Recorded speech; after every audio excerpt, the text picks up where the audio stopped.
Congress, Sapa, Shiv Sena, DMK, NCP और RJD जैसी political पार्टियों पर अक्सर परिवारवाद का आरोप लगता रहा है और अब इस लिस्ट में बीएसपी का नाम भी जुड़ गया है।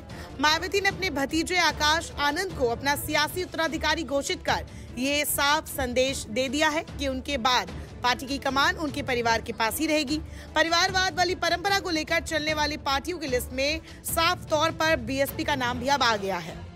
बात करें आकाश आनंद की तो पहली बार 2017 के विधानसभा चुनाव में चर्चा में आए थे। साल 2019 से मायावती ने उनकी राजनीतिक ट्रेनिंग शुरू की। इसके लिए बकायदा मायावती ट्रेनिंग के तौर पर उनको अपने साथ रैली और जनसभाओं में ले जाती थी। धीरे धीरे आकाश आनंद को अलग अलग राज्यों की महत्वपूर्ण जिम्मेदारियां दी जाने लगी।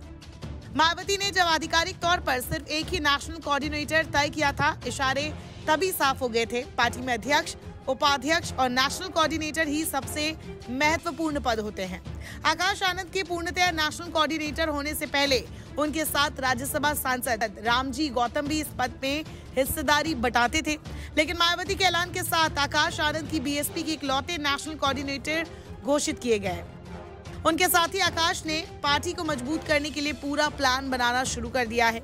राजस्थान में 150 विधानसभा क्षेत्रों से गुजरने वाली 3500 किलोमीटर की सर्वजन हिताय सर्वजन सुखाय संकल्प यात्रा के जरिए वो चर्चा में भी रह चुके हैं। आकाश आनंद को अपना उत्तराधिकारी घोषित करने के बावजूद बीएसपी सुप्रीमो मायावती यूपी और उत्तराखंड अपने पास रखेंगी।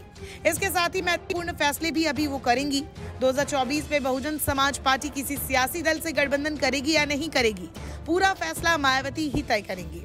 आकाश की भूमिका महत्वपूर्ण रहने वाली है। बताया ये भी जा रहा है कि पंजाब, हरियाणा, चंडीगढ़, बिहार, हिमाचल प्रदेश, आंध्र प्रदेश, तेलंगाना, महाराष्ट्र समेत मध्य प्रदेश और राजस्थान में आकाश आनंद सियासी रूप से अपनी सक्रिय भागीदारी निभाकर लोकसभा चुनाव में प्रत्याशियों को उतारने की पूरी रणनीति बना रही हैं।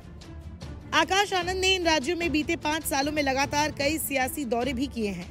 पार्टी की नीतियों के साथ साथ युवाओं को जोड़ने का जो बड़ा रोड मैप तैयार हुआ है, वह पार्टी में धीरे धीरे दिखना शुरू होगा।